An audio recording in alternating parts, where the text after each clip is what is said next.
Hello student, welcome to easy syllabus. So आज हम देखने वाले हैं एनसीईआरटी क्लास 12th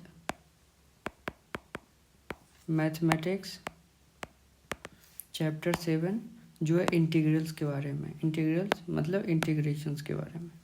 ठीक है, जैसे क्लास 12th में आते ही हमें पता चल जाता है कि एक चैप्टर हमें पढ़ना है इंटीग्रेशन, जो कि बहुत ही ज़्यादा इम्पोर्टेंट है बोर्ड पॉइंट ऑफ व्यू से एज वेल एज अगर कॉम्पिटिटिव एग्ज़ाम देते हैं उसके पॉइंट ऑफ व्यू से।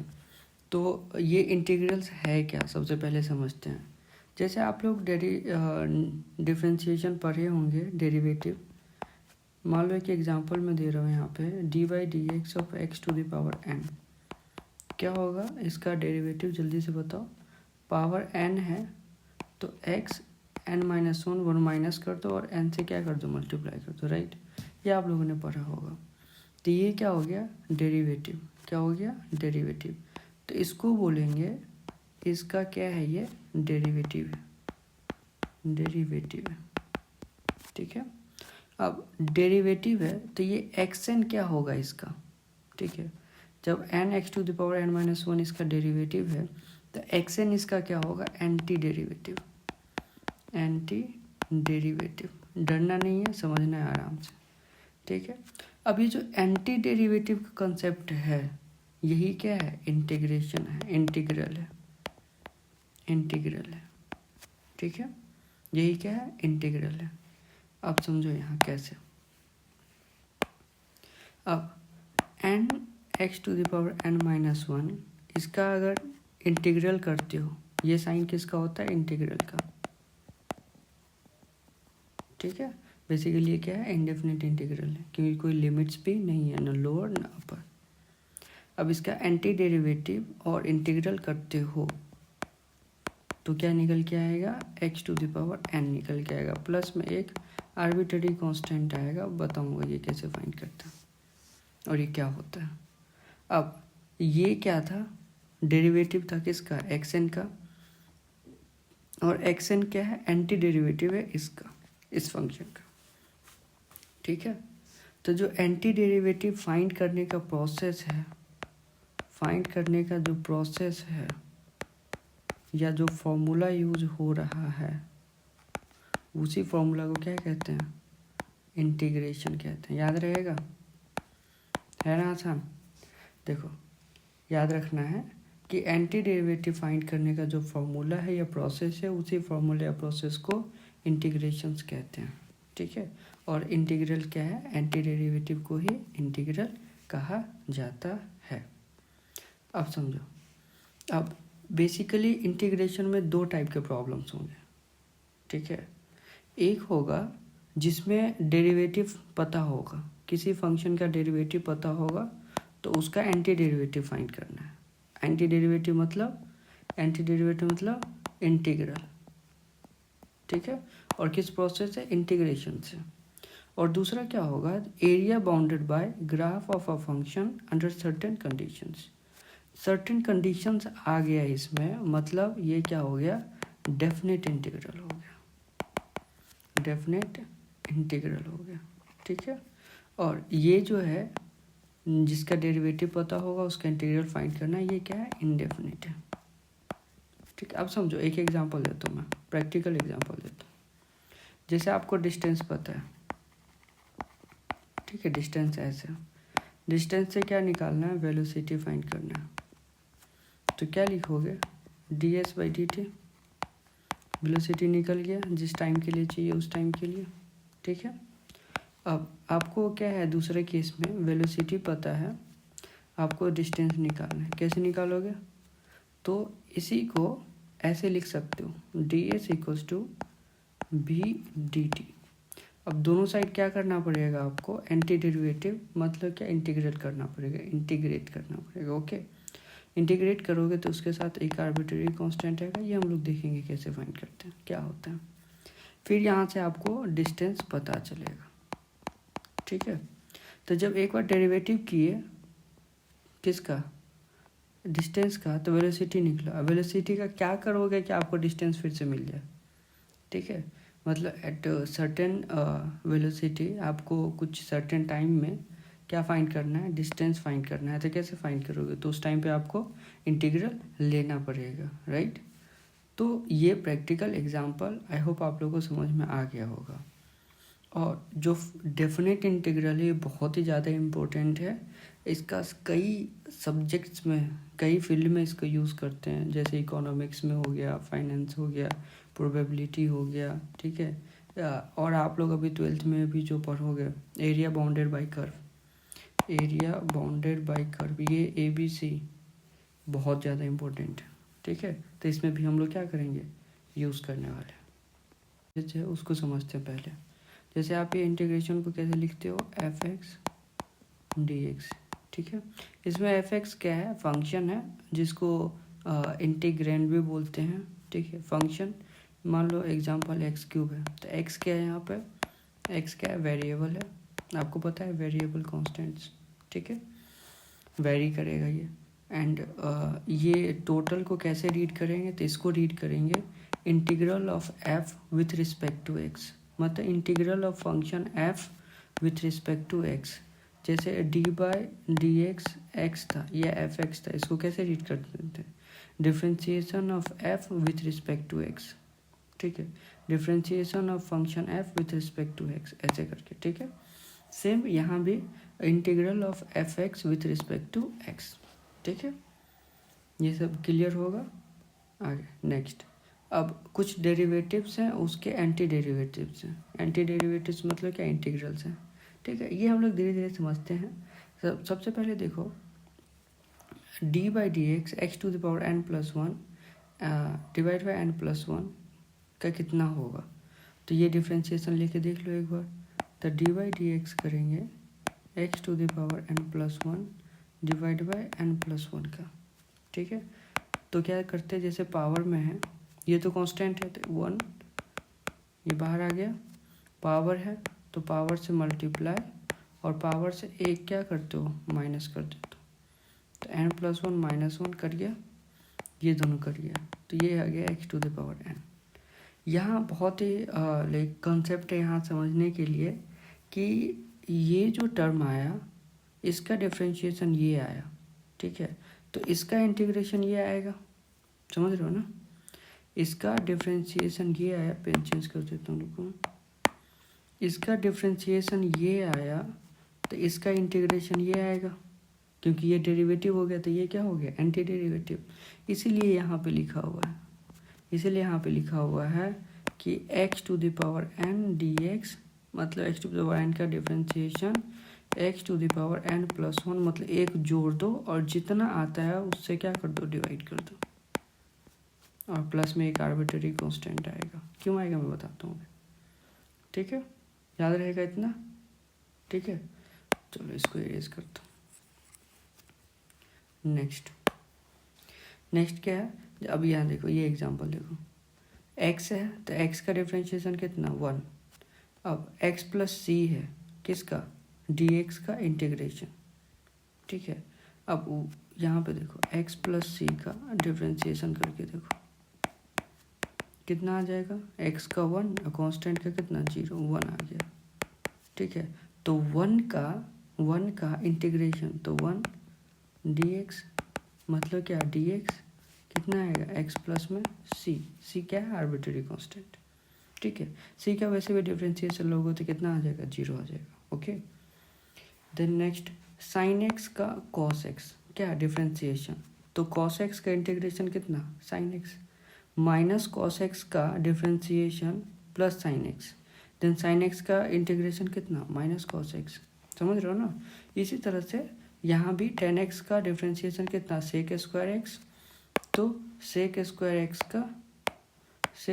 x का इंटीग्रेशन कितना, tan x, minus cot x का cosec²x, तो cosec² का कितना, minus cot x, sec x का sec x tan x, तो sec x tan x का sec x, minus cosec x का cosec x cot x, तो cosec x cot x का minus cosec x, sine inverse x का 1/√1 -x², तो dx/1 - x² का integration ये आ जाएगा, इसका डिफ्रेंशिएशन ये, तो इसका इंटीग्रेशन ये, इसका डिफ्रेंशिएशन ये, तो इसका इंटीग्रेशन ये, यही यही याद रखना है यहाँ पे। चलो ठीक है, थोड़ा सा ये याद रखना आप कि log x का डिफरेंशिएशन क्या होता है। log x का होता है 1/x, ठीक है। तो 1/x का इंटीग्रेशन क्या होगा, तो क्या हो जाएगा log mod x। mod x क्यों लिख रहे हैं, क्योंकि log में क्या होता है, ये पॉजिटिव वैल्यू लेगी, है ना। ठीक है, तो ये सब चीज़ें बस क्या करनी है, याद रखनी है, ठीक है। अब a⁴x का डिफ्रेंशिएशन क्या होता है, ठीक है, ये होता है a⁴x log a, ठीक है, समझ रहे हो ना। अब ठीक है, अब a⁴x का आपको इंटीग्रेट करना है इसको, ठीक है। अब इसको डिवाइड कर दोगे यहाँ पे, तो ये a⁴x का क्या बन जाएगा, एंटी डेरिवेटिव। तो ये क्या हो जाएगा, a⁴x log a। डिफरेंशिएशन में मल्टीप्लाई हो रहा था, इंटीग्रेशन में क्या हो जाएगा, डिवाइड हो जाएगा, प्लस में एक क्या हो जाएगा, कांस्टेंट आ जाएगा, ठीक है। क्लियर है। चलो अब आगे बढ़ते हैं। तो कितने टाइप के इंटीग्रेशन, 2 टाइप के, डेफिनेट और इनडेफिनेट। एक्सरसाइज की ओर बढ़ते हैं, ठीक है। अब यहाँ समझो, अब बोल रहा है फर्स्ट क्वेश्चन क्या है, फाइंड एंटी डेरिवेटिव और integral of the following functions by method of inspection, ठीक है।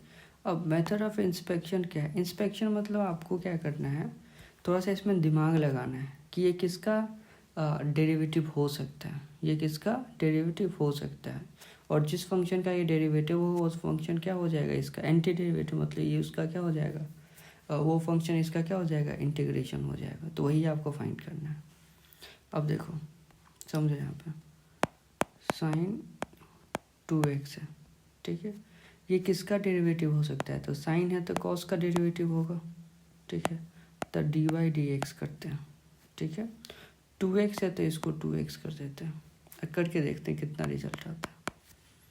cos x तो cos 2x, तो cos का डिफ्रेंशिएशन क्या हो जाता है, माइनस sin 2x, और चेन रूल से ये 2 है तो 2 से क्या हो जाएगा, मल्टीप्लाई, मतलब ये हो गया -2 sin 2x। आपको कितना चाहिए, sin 2x चाहिए ना, क्या चाहिए, sin 2x चाहिए, तो -2 से क्या कर दो, डिवाइड कर दो, तो ये हो गया d/dx cos 2x divide by -2, मतलब ये मान के चलो -1/2 cos 2x d/dx। अब समझो यहाँ पे, थोड़ा सा स्पेस कर देता है यहाँ पे, ये आ गया d/dx किसका, -1/2, एक मिनट रुक जाना, cos 2x इक्वल्स टू आ गया sin 2x, ओके। अब देखो ये क्या है, डेरिवेटिव है इसका, क्या है, डेरिवेटिव। तो ये क्या हो गया, ये हो गया एंटी डेरिवेटिव। एंटी डेरिवेटिव को ही क्या बोलोगे, इंटीग्रल। मतलब ये जो है इसका क्या हो गया, इंटीग्रल। पेन चेंज करके बता देता हूँ, ये जो है इसका क्या हो गया, इंटीग्रल। तो बिना कोई फॉर्मूला लगाए हम लोग इंस्पेक्शन मेथड से पता कर लिए कि ये इसका इंटीग्रल क्या हो सकता है, तो क्या होगा, -12 cos 2x, ठीक है। अगर आपको चेक करना है, चेक करना तो क्या करोगे, इसका डिफ्रेंशिएशन करो तो ये आ जाना चाहिए, तो डिफ्रेंशिएशन करके देख लो, -12 cos का क्या हो जाएगा, -sin 2x, ठीक है, और 2 से मल्टीप्लाई हो जाएगा, प्लस हो गया, कितना आ गया, sin 2x, ठीक है। आई होप आपको क्लियर होगा, ठीक है। नेक्स्ट cos 3x है, ठीक है, cos 3x है, इंस्पेक्शन मेथड से ही बनाना है। तो cos किसका डिफ्रेंशिएशन आ सकता है, cos, तो साइन का, तो sin 3x का क्या करो, डिफ्रेंशिएशन करो, कितना आ जाएगा, साइन का क्या होता है, cos 3x, और इनटू में क्या आ जाएगा, 3। आपको कितना चाहिए, cos 3x चाहिए, तो 3 से क्या कर दो, डिवाइड कर दो, तो d/dx क्या साइन 3x डिवाइड बाई 3, तो साइन 3x/3 क्या हो गया, इसका इंटीग्रेशन हो गया। ठीक है, आई होप आपको क्लियर होगा ये सब चीज़ें। चलिए इसे मिटा दें। ठीक है, नेक्स्ट इसी तरह से e⁻²x है, तो e⁻²x है, इसका डिफ्रेंशिएशन ही करके देख लो कितना आ जाएगा, e⁻²x और 2 से क्या हो जाता है मल्टीप्लाई। अब आपको क्या चाहिए, e⁻²x चाहिए, तो 2 से क्या कर दो, डिवाइड कर दो, तो d/dx e⁻²x divide by 2 equals to e⁻²x, यही आएगा ना। ठीक है, तो मतलब ये क्या हो गया, इसका एंटी डेरिवेटिव, तो ये क्या कहलाएगा, इंटीग्रल ऑफ दिस, तो इसका इंटीग्रेशन क्या हो जाएगा, इसका इंटीग्रेशन क्या हो जाएगा e⁻²x/2। ठीक है, आई होप आपको क्लियर होगा ये सब चीज़ें। ax plus b the whole square है। ठीक है, तो किसका ये करोगे तो इतना आएगा, तो देखो करके देखते हैं, d/dx, एक मिनट रुक जाओ मिटा देता हूँ इसको, यहीं करके देखते हैं। ये क्या है, d/dx क्या है, ax प्लस बी का होल स्क्वायर। अगर आप इंटीग्रेशन डिफ्रेंशिएशन अच्छे से पढ़े होंगे तो पावर 2 कब आता है, n-1 होता है, मतलब n कितना रहा होगा, 3 रहा होगा, 3 करके देखते हैं। ठीक है, करके देखो कितना आएगा, 3ax प्लस बी, 3 - 1 कितना 2 इंटू एक्स के साथ मतलब वेरिएबल के साथ a है तो a आएगा, मतलब 3ax plus b the whole square. यही आपको कितना चाहिए, बस यही चाहिए ना, तो क्या कर दोगे, d/dx ax प्लस बी का होल क्यूब डिवाइड बाई कितना आ जाएगा, 3 और इसका आंसर कितना आ जाएगा, ax प्लस बी का होल स्क्वायर। तो ये क्या है, इसका एंटी डेरिवेटिव, तो ये क्या हो गया, ये क्या हो गया, इसका इंटीग्रेशन, राइट। तो इसका इंटीग्रेशन कितना हो जाएगा, ax प्लस बी का होल क्यूब डिवाइड बाई 3 है। आई होप आपको क्लियर हो। ठीक है, ग्रेट। सो नेक्स्ट देखो ये करके देखते हैं 5, बहुत आसान है, बस थोड़ा सा दिमाग लगाओ। 5 में क्या है, sin 2x माइनस 4 e⁻3x है। ओके, सो sin 2x है, तो sin 2x है तो बेसिकली क्या होगा, ये d/dx किसका, cos 2x। अगर माइनस लगा दोगे तो ज़्यादा बेटर है, माइनस माइनस क्या हो जाएगा प्लस, डिवाइड बाई 2 कर दो, तो 2 इससे मल्टीप्लाई आएगा तो ये कट जाएगा। ठीक है, आई होप आपको समझ में आ रहा होगा। माइनस ये इतना लाना है, इतना लाना है, तो e⁻, ऐसा करते हैं कितना, 3x है ना, तो 3x करके देखते हैं।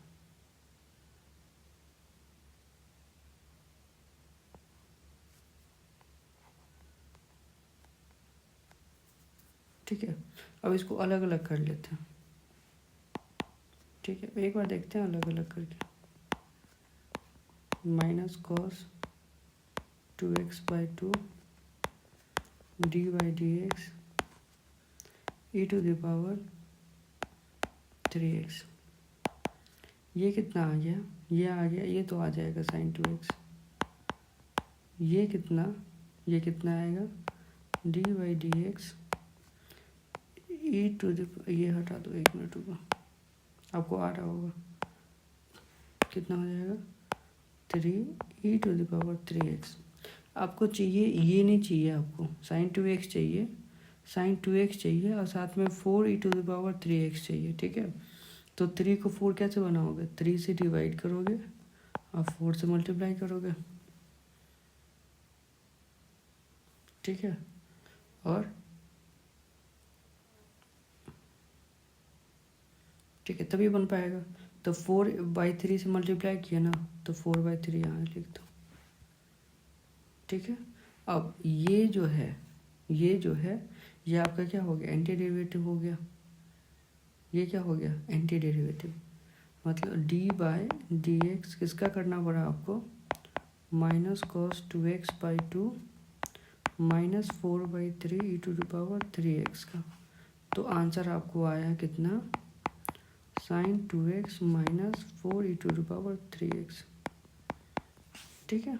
ये कर जाएगा तो कितना आता है, इतना। समझ में आ रहा है ये सब चीज़ें, ठीक है।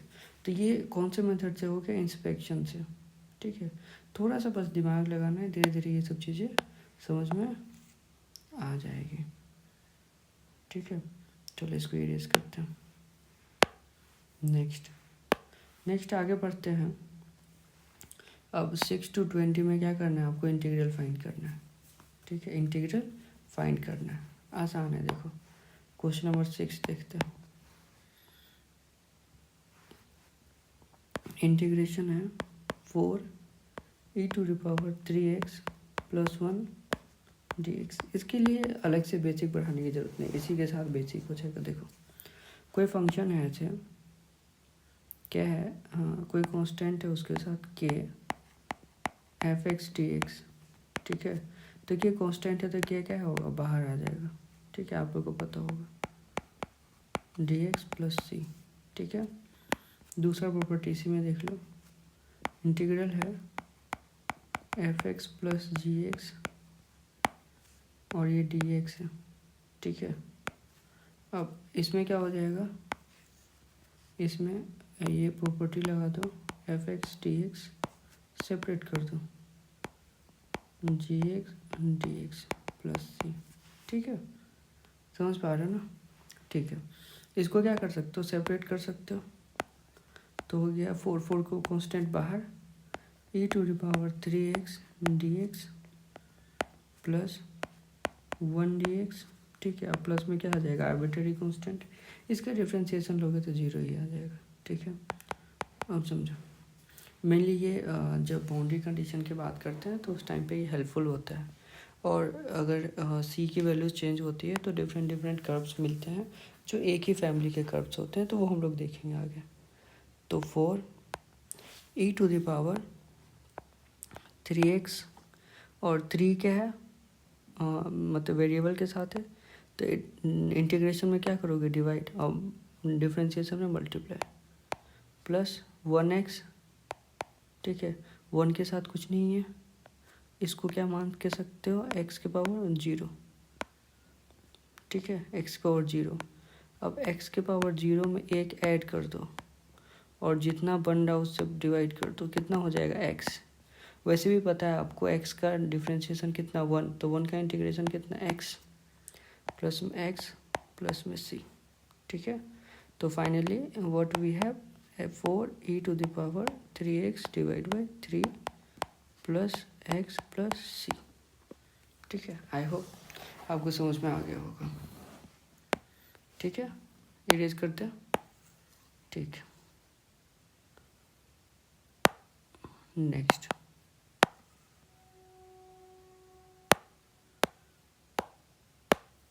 Next seventh question. So seventh question क्या है, सेवेंथ क्वेश्चन देखो अच्छे से समझो, x² dx। आपको अच्छा लगेगा क्वेश्चन करने में, देखो खुद से ही करोगे, मल्टीप्लाई कर दो, सेपरेट कर दो, तो हो जाएगा x² dx - x² / x², मतलब क्या 1 x² / x² dx, ठीक है। प्लस में एक कांस्टेंट ऐड हो जाएगा, तो x², पावर कितना, n की वैल्यू कितनी है 2, तो x⁻n dx, इसका इंटीग्रेशन क्या होता है, पावर में एक जोड़ दो और जितना रिजल्ट आता है उससे क्या कर दो, डिवाइड कर दो, ठीक है। तो पावर में एक जोड़ दो, तो x³ डिवाइड बाई कितना 3 प्लस नहीं, यहाँ क्या है माइनस x², तो ये तो 1 हो गया। अब 1 का इंटीग्रेशन कितना, x प्लस में कांस्टेंट c, ठीक है। अब बोलोगे सर यहाँ सी लिखे है, यहाँ आप सी नहीं लिखे। इसके बाद देखो यहाँ अगर C1 भी लिखते हो, ठीक है, ये कांस्टेंट ये कांस्टेंट, तो कांस्टेंट कांस्टेंट मिलके भी क्या बनेगा, कांस्टेंट बनेगा। ठीक है, क्लियर है। नेक्स्ट इसमें से नेक्स्ट कमेंट करो कौन सा क्वेश्चन बता दूँ। चलो फिर भी मैं देखता हूँ, एक दो और बता देता हूँ। ठीक है, 10 बताते हैं। 10 क्या है, integration root x minus 1/√x का होल स्क्वायर। ठीक है, तो होल स्क्वायर ब्रेक कर लो, a माइनस बी का होल स्क्वायर, तो √x का पहले होल स्क्वायर प्लस 1/√x का स्क्वायर माइनस 2ab ना। ये बताओ एक बार सही है कि नहीं, यही होगा। तो √x का होल स्क्वायर क्या x, इसका क्या 1/x माइनस ये दोनों से कट गया था कितना 2 dx। अब एक साथ करो ज़्यादा इजी होगा। dx x का कितना x²/2, कैसे, तो पावर 1 + 1 2 से डिवाइड कर दो। अब 1/x है, टेंशन मत लो। देखो 1/x का ऐसे मत करना कि x को -1 लेके, ऐसे नहीं, पावर पॉजिटिव होना चाहिए। तो 1/x का अभी हम आप लोगों को बताएं कि 1/x का इंटीग्रेशन क्या होता है, log mod x। ठीक है, तो क्या हो जाएगा log mod x और -2 का कितना 2x प्लस में से। ठीक है, ये समझ में आ गया। ठीक है, गुड। अब इसमें कौन सा बता दो। देखो इसमें क्या करोगे, x² से अलग अलग करके डिवाइड कर दोगे, x² को ऊपर ले जाओगे -2। ठीक है, +1 करोगे -1 हो जाएगा इस तरह से। अब √x है, तो √x को क्या लिखोगे, x के पावर 1/2। ठीक है, अब 1/2, तो इसको देखो बता ही देता हूँ थोड़ा सा। x³ डिवाइड बाई कितना, x की पावर 1/2 प्लस 3x की पावर 1/2 प्लस 4x की पावर 1/2 dx। यही हो जाएगा। बेसिक से समझो, तो अब मैथमेटिक्स उसी के लिए है एक्चुअली, आपको बेस पता होना चाहिए कि आप कर क्या रहे हैं। ठीक है, अब हाफ है, ठीक है, हाफ है तो पावर क्या होता है, जैसे डिवाइड में है तो पावर क्या होगा, माइनस होगा, तो 3 - 1/2 कितना हो जाएगा 5/2। ठीक है, तो 5/2 प्लस 3, एक्स में से 1 में से हाफ माइनस होगा तो हाफ बच जाएगा, प्लस 4, ये ऊपर जाएगा तो माइनस बन जाएगा। अब देखो इस फॉर्म में ले आए,